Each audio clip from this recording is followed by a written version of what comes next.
Bonjour à tous et bienvenue sur Clubic. Aujourd'hui, on va vous parler d'une jeune marque qui s'est lancée via Kickstarter l'an passé. Cette marque, c'est Mountain. Son nom ne vous dit sans doute pas grand-chose et pourtant, elle ambitionne de concurrencer les grands acteurs du marché des périphériques gaming avec un concept très novateur et intéressant. On vous en dit plus dans cette vidéo.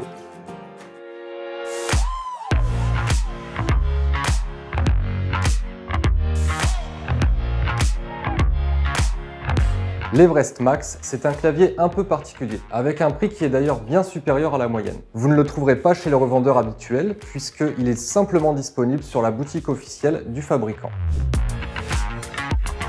L'idée de Mountain, c'est de proposer un clavier le plus modulaire et personnalisable possible pour les joueurs. Le fabricant a conçu un système qui permet de passer d'un format pleine taille à un format TKL grâce à un pavé numérique amovible.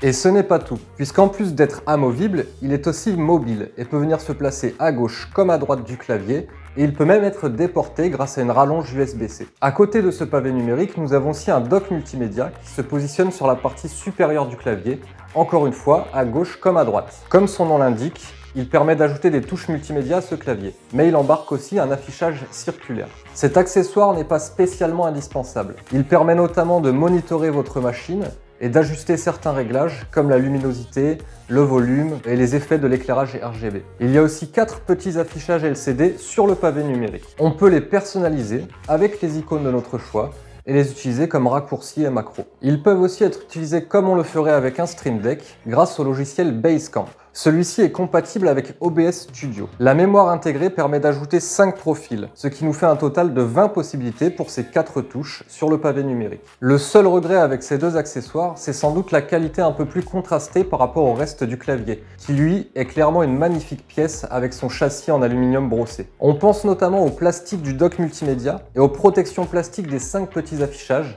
avec lesquels la visibilité n'est pas toujours bonne selon l'angle de vue. En revanche, le système de fixation de ces accessoires est excellent. Les aimants les maintiennent parfaitement en place et il est très facile de déplacer les accessoires de gauche à droite ou inversement. Le dock comme le pavé sont d'ailleurs instantanément reconnus et tous deux conservent bien les réglages que nous avons effectués au préalable. Ce n'est par contre pas tout à fait le cas du repose-poignet. S'il améliore largement l'expérience de frappe et qu'il est moelleux juste comme il faut, il se désolidarise assez facilement du clavier. Preuve que Mountain a pensé à tout et n'a rien laissé au hasard, on trouve aussi 8 petits pieds aimantés qui viennent surélever le clavier à notre guise. À côté de cela, on peut ajouter les 3 sorties pour le câble USB à gauche, à droite ou au centre.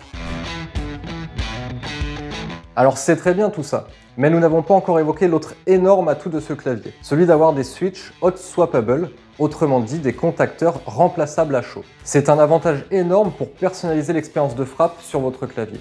Mais c'est surtout un gage de durabilité, puisque nous allons pouvoir remplacer n'importe quel contacteur s'il tombe en panne ou dès les premiers signes d'usure. Encore une fois, Mountain n'a pas fait les choses qu'à moitié, puisque chaque contacteur est lubrifié pour améliorer l'expérience de frappe et la fluidité.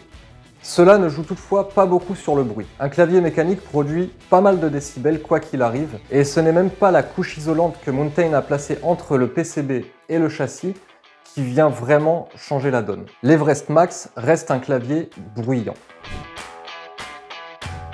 Enfin, Basecamp propose une interface complète et régulièrement mise à jour avec un assez bon suivi. Malgré sa jeunesse, ce logiciel se montre à la hauteur avec un bon nombre d'options de personnalisation. On y retrouve entre autres un enregistreur de macros, une série d'effets pour l'éclairage RGB et bien sûr, on va pouvoir venir customiser les 4 petits affichages LCD et la molette d'affichage. Le rétroéclairage de ce clavier est parfaitement géré. Le rendu est esthétique et très agréable, notamment avec le liseré qui entoure le clavier, qui est d'ailleurs paramétrable sur 36 zones, auxquelles s'ajoutent 10 zones en plus avec le pavé numérique. S'il se montre aussi complet que les logiciels de concurrents comme Razer, Corsair ou Logitech, il est par contre regrettable de ne pas pouvoir personnaliser un peu plus l'éclairage touche par touche, puisque celui-ci se cantonne au mode d'éclairage statique. Il faut bien se dire que la version Max présentée ici, c'est la version complète du clavier, avec tous ses accessoires. Le pavé numérique, le dock multimédia et bien sûr le repose-poignet.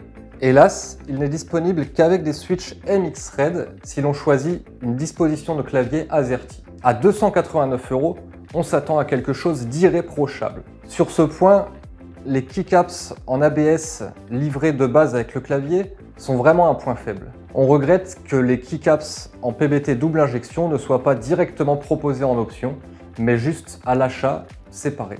L'idéal, c'est donc de partir sur la version Core Barebone de l'Everest. Il s'agit de la base, du châssis et de son PCB, livré nu, sans contacteur, ni aucun accessoire.